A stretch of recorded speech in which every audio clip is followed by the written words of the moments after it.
Welcome to our session on how to spice up your CV. This has actually come from a showcase presentation that Coraline, you probably saw the amazing asset that we put out, did on her showcase with her mentee Michael. And our team obviously thought it was very amazing, not only in advice, but as you'll soon see, Coraline is very funny. And we really didn't want you to miss out. So thank you for joining. Here's some housekeeping beforehand. As I mentioned, you will be recorded. So if you don't want your face to be shown, turn your camera off. And if you could please mute yourself, that would be great. Obviously unmute when it's time for questions. But other than that, feel free to communicate in our chat where I'll be moderating and pass the messages through to Coraline, and we will definitely have time for questions in the end as well, so just to bear that in mind. And now a bit about Coraline. I'm going to introduce her. She's a mentor from our Soho Mentorship program and has actually had a very long career in the creative industries, which is why she's perfect for this. She's actually also running her own agency that's worked with big brands, including Estee Lauder and Rhode Skin. I'm also going to be timekeeper, so Coraline, when it's like 15 minutes left, I will give you a little warning just so we don't go over time. But yes, over to you. Thank you so much, Imran. Thank you everyone for joining and taking the time. I am now going to share my screen and take you through a bit more of an intro. And thanks to everyone that just joined. I saw a few people just joined. Okay, can someone just confirm you see my screen? Yes, we can see it. Amazing. So hi everyone, and again, thanks for joining. Thanks for taking the time. So today I'm going to take you through a workshop on how to spice up your CV. Before I get started, I just wanted to repeat for anyone that just joined that this is being recorded. So if you don't want to be seen, please turn off your camera. If you have questions, please, I love questions. Questions are good. There's no bad questions. So put them in the chat or keep them for the end and I will get to it. Okay. So first things first, here I am, the cringy part where I introduce myself. My name is Coraline. I'm sure you can hear I have an accent. Indeed, I am French. Let's get it out of the way. As Simran said, I've been working in the creative industry for a very long time, for over 10 years, actually. At the moment, I am the founder and director of an agency that's called Millena Agency. You can check it on Instagram if you wanted to. But we're basically a strategic advertising studio, and we kind of operate at the intersection of media, culture, and content, which is all the great stuff, in my opinion. Prior to founding the agency, I led on marketing and advertising strategy for big brands, including Burberry, Global Fashion, Charlotte Tilbury, Estee Lauder, La Mer, etc., etc. So yeah, that is me. So today, I am going to start with some stats, because the thing is, doing your first CV, you might have never done a CV yet. You might have tried. It is very daunting. It is very difficult. And so I wanted to kind of put a few stats out there that's going to give you a bit of context of all the things I'm going to talk about after this. Why I'm doing this is because I've been doing it with my mentees. I've been helping graduates with their CVs, and I'm really, really hoping that those tips are going to help you. I have had the luck of their experience, but also of mentors. So this is tips I gather along the way that I've been given, or tips that I have from myself recruiting people. And so hopefully all of this is going to be very useful and actionable for you. So first things first, how long do you think people look at your CV, recruiters? It is kind of a really sobering truth, but on average, recruiters look at your CV for 7 seconds. 7 seconds, and they decide whether or not your CV is going to be shortlisted. You might think this is a bit harsh. 7 seconds is nothing. I spend so much time on my CV. Well, the reality is, on average, a hiring manager or recruiter looks at 250 CVs. To give you a bit of an idea, I was recruiting not too long ago and I looked at 600 CVs.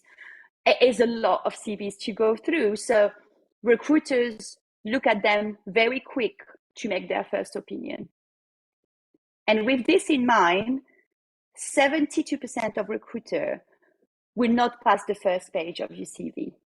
So remember those stats because they are directly correlated to tips and advice that I'm going to deliver today to help you counter all of those truths that happens when recruiters look at your CV. So the tips is really things that really helped me and helped my mentees. And I really, really hope that today this is also going to help you. We want to go from this. I look at my CV, I want to cry. I don't know what to do. To this. Nailed it. Got it. Looks amazing. So the first tip, without further ado, is your CV is not for you. This is a very important thing to remember when you write your CV. When I work on advertising campaign or when I work on branding campaigns, I always tell my clients, what you think of your brand is completely irrelevant. Whether you like the logo, whether you like the color, whether you like your slogan, technically it really, really doesn't matter.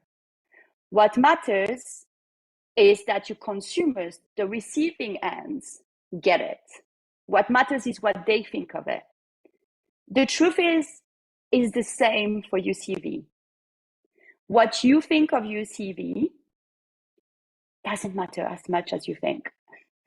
What matters is what the recruiter or the hiring manager will think of it. At the end of the day, your CV is meant to give you that first chance to speak to the recruiter, right? That's what you want. You want to be shortlisted. So they say, yep, I want to talk to this person. And so with this in mind, here are a few things that in practice you can apply. So for example, you might think, or I might think when I did my first CV, I want it to look pretty. I want to like the font. I want it to be creative. But the truth is the recruiter wants it to be legible. Remember, 250 CVs, 7 seconds per CVs. The recruiter doesn't care if your font is cool or if the colors are cool or if the design is amazing. Yes, of course, if you apply for a graphic design job, might be relevant, but most of the time they want it to be legible, easy to digest, and to the point. Then you have the second pillar, which is your content. It's very easy to want to list loads of interesting facts. And for sure, they are all very interesting. But remember, the CV is your entry into the recruitment process. So all this stuff, you can say it in your interview. Your CV is almost like a teaser, right? It's kind of like when you watch a movie and you have like a 6-second teasers and they're like, this is all the cool stuff that you're going to see in this movie in 20 seconds. That's your CV. So you need to get the key points in bullet points to the point, to basically get to the point. Less is more when it comes to the content.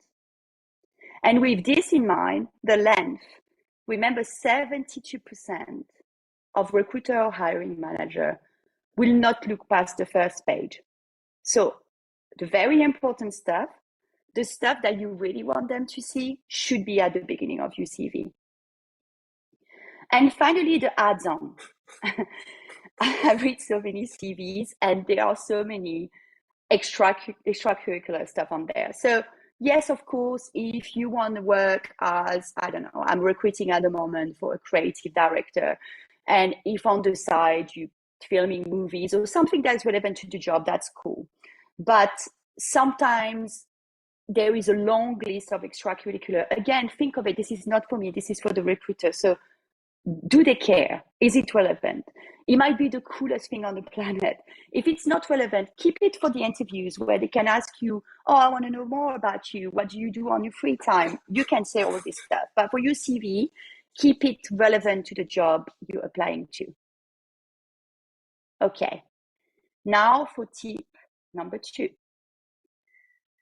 It's okay to brag. This one might be very uncomfortable. And You know, if I'm being vulnerable, it's still uncomfortable for me 10 years on. However, your CV is the one place where you can brag. You know, your CV can be brag central. Go for it, guys. So a few things that can help you brag, in a very good way and in a way that is going to be efficient. So the first one is hello stats. Recruiters love stats. Why? Because it's to the point and it's easy to grasp. Let me give you an example. You did social media management as an internship and you managed an Instagram account for a brand, or you shot content for a friend for their upcoming EP, or anything that you've done, right? You could say short content. Okay. Or you could say delivered and edited 20 assets which were used on 12 platforms and delivered 60 million impressions. Okay. This is just jargon, but really it's so much more impactful. So when you can try to quantify stuff to show an uplift or to show a stat that is quite interesting, recruiters love it. Second one is all experience are valid. So I say it's brag central. But this one is a bit tricky because often you will hear, yeah, put everything on your CV. It's very relevant. Whatever you've done in your career, it is relevant. And it is true. However, remember 7 seconds on average and 1 page. So you can't put 60 experiences. So you need to really think what's linked to the job I'm applying to. What skills can I highlight? I worked in a supermarket or in retail before applying for a job, I don't know, as an artist manager. You can put leadership skill, you could put consumer management skills, you put promotion skills, things that are relevant. If it's really not relevant, don't add it. Just add everything that is relevant. And if you had 6 experience, for example, doing the exact same job in different places, try to group them together so that for the recruiter, it's a bit easier to read. And then the third one in Brag Central is a bit of jargon and name drop never hurt anyone. So what I mean by this is, for example, if you supported someone senior for 1 day or you learned a new jargon, add it in. So for example, if you worked with, I don't know, the artist manager, the art director, the creative director, the marketing director, put this in. It's very important because it would give the recruiter an idea of, oh, okay, this is the type of people they've been speaking to, etc. If you learn jargon, put it in as well. Another great tip is to try to integrate some of the words that are used in the job ad in your CV. So for example, if the job ad, if it says manage content creation, bank of asset, and publishing organic social, for example, and you can add publishing organic social, assets, all of these words into your CV, it will help. However, if you add acronyms, make sure that you understand them very well so you can talk about it either in phone interview or face-to-face interview. And I say this because I have seen great CVs. And when I ask, oh, so what happened with your CPC here? You said this, and the candidate might be like, oh, I don't know what this is if it's on your CV. So you need to be really careful that you grasp it really, really well so you can talk through it. Coraline, just sorry, it's the 15-minute warning.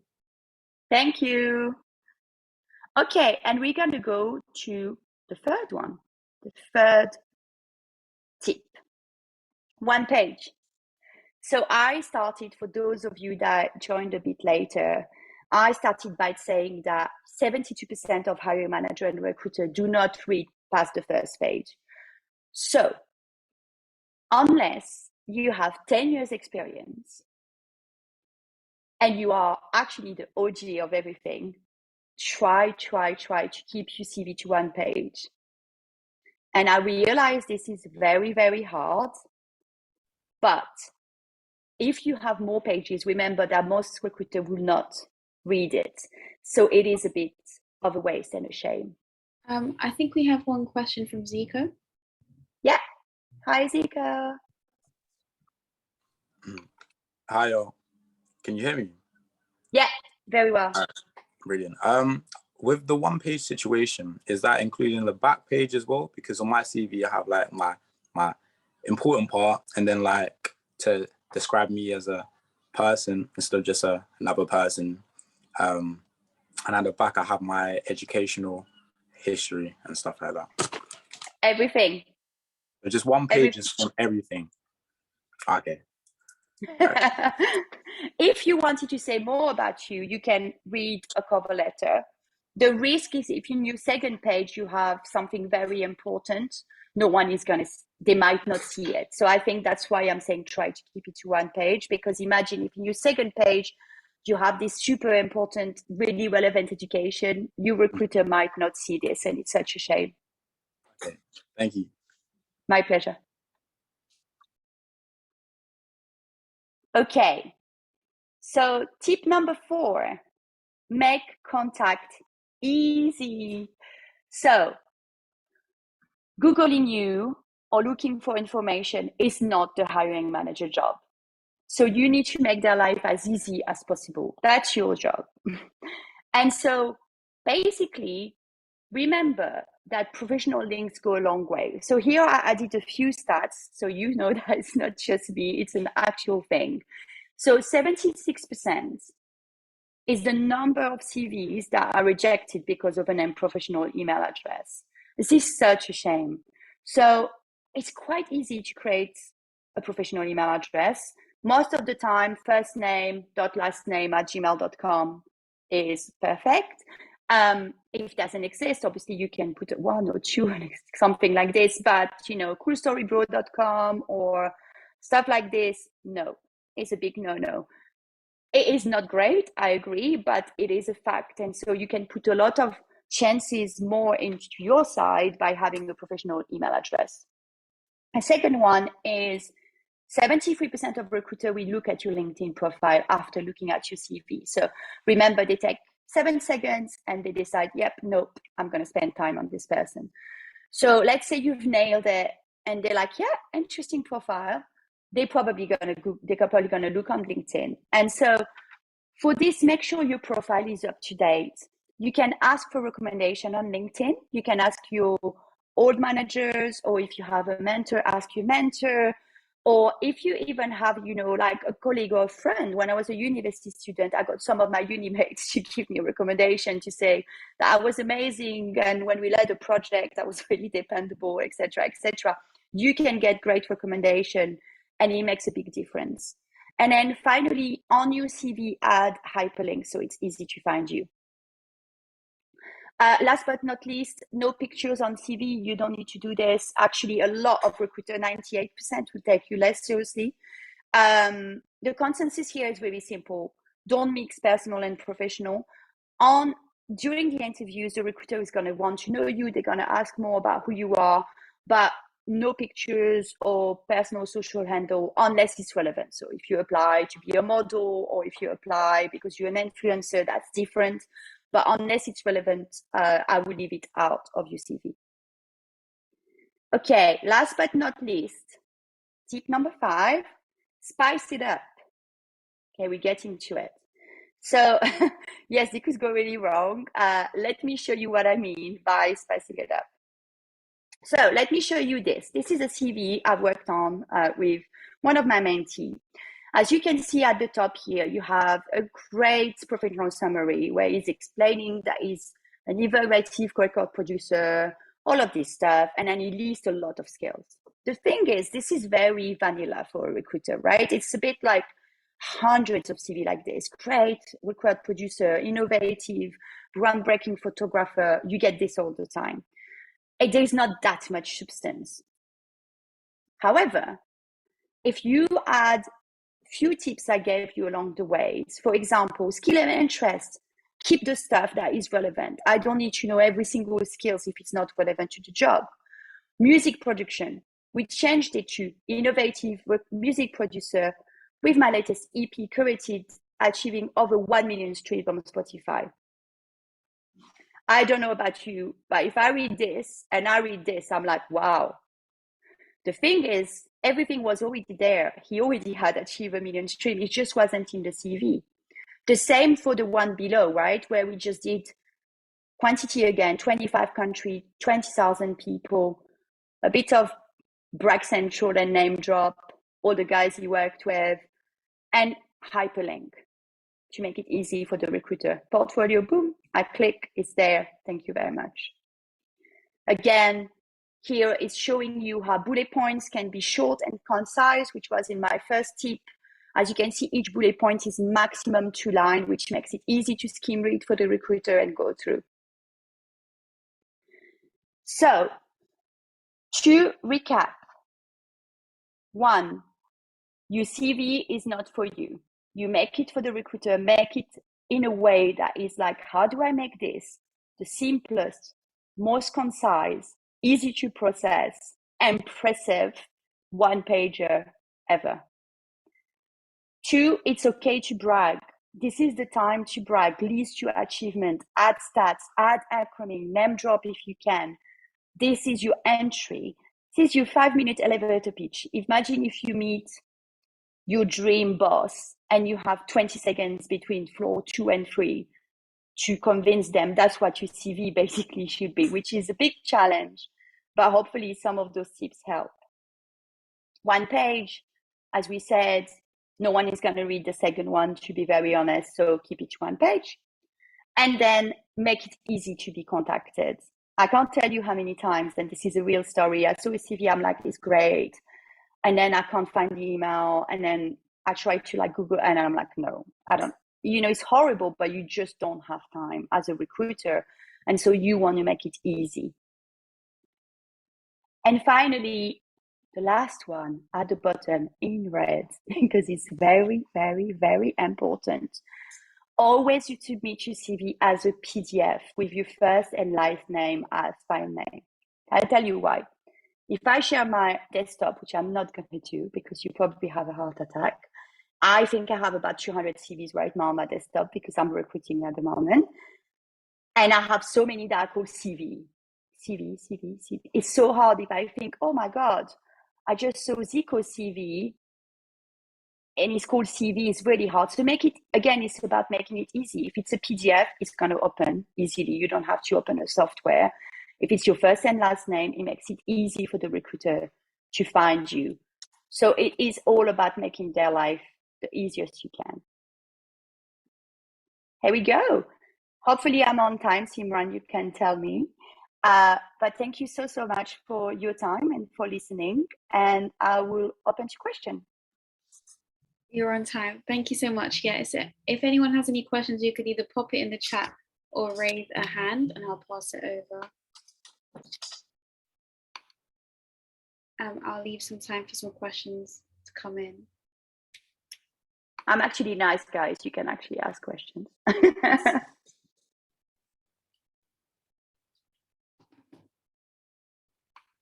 We have one from Paulina. Yes, the recording will be up on YouTube after this. So I think it'll be available by tomorrow. We've got a well explained. Oh, Zico's hand is still up. Is that another question or? Yeah, I've got another question. Sorry. It's more on the personal endeavor, but because you said that you own your own agency, I was just wondering, along the sides of one, as you're recruiting, could maybe potentially you mentor me, because I want to get into the agency field, as there's so much potential. But how do you fall into that, the category of agency? How did you get into what agency? Yeah. Thank you, Zico. Okay, so I'm going to take the first part of the question. Yes, email the guys at Creative Mentor Network. They'll give you my email. Send me an email. I'm more than happy to jump on a call with you. more than happy to. And the second one, do you know what? I just dropped into it. I actually didn't work agency side that much before I started my agency, which I think is an interesting one. I actually worked brand side. So I started my career at Burberry, where I worked in the global digital team doing digital marketing. And then I did a bit of like internships here and there in agencies. And then I had most of my career actually in-house before I decided to start my own agency. So I think, you know, the important thing to note here is that I had a lot of what we call transferable experience, because obviously I manage campaigns up to like big big budgets, etc. And I managed agency my whole career. And actually I think having not spent that much of my time in an agency is actually a strength, because I think a bit differently in the way I run my agency. I almost run it as if all the stuff I didn't like of other agencies when I was in-house, I'm trying not to do it. So I'm more than happy to give you the tips. Yeah, but I think I just fell into it. And I think that's the thing, right? When I started my career, I just knew I liked advertising. And the truth is, my dream was actually to work in an ad agency, but it was hard. And I applied to like hundreds of jobs. And then I found a job in marketing, which was not exactly what I wanted to do in terms of advertising, but gave me the skills to get into advertising after a few years. So there is a lot of things like this in the creative industries where you have a lot of, you know, transferable skills that you can take from one place to another. I don't know if that answers your question. Tell me if it doesn't. You're on mute. You're still on mute. Sorry.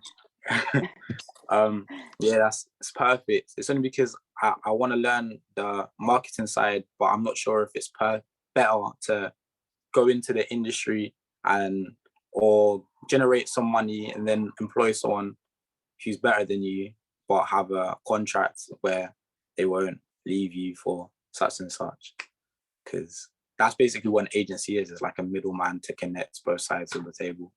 Yeah, indeed. Yeah. And it's I don't know what part I want to be on, type of, because you have to understand both level grounds to build. But yeah, if I could chat to you, I would really appreciate it. Yeah, of course. Email Simran and she share my details.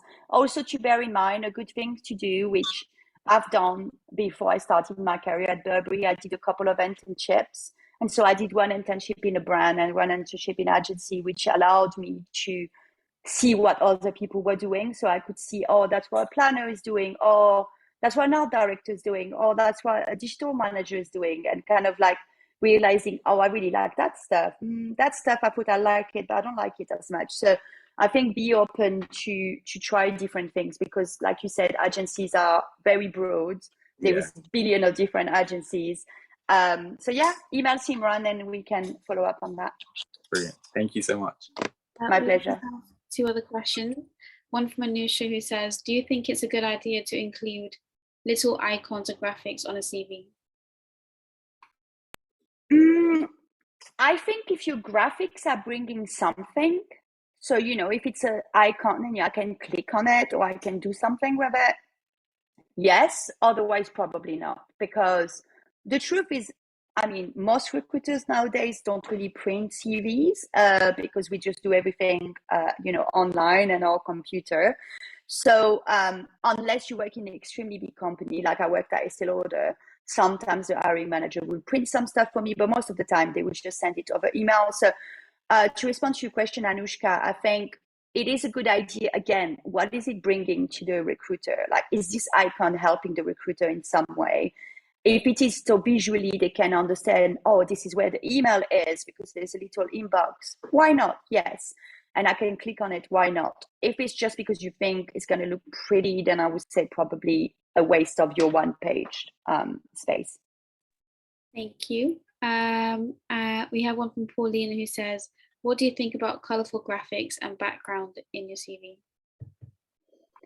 Again, I think it depends which job you're applying for, which makes it a bit of a... Paulina, could you tell me what kind of role you're applying for, or what kind of industry you're trying to get into?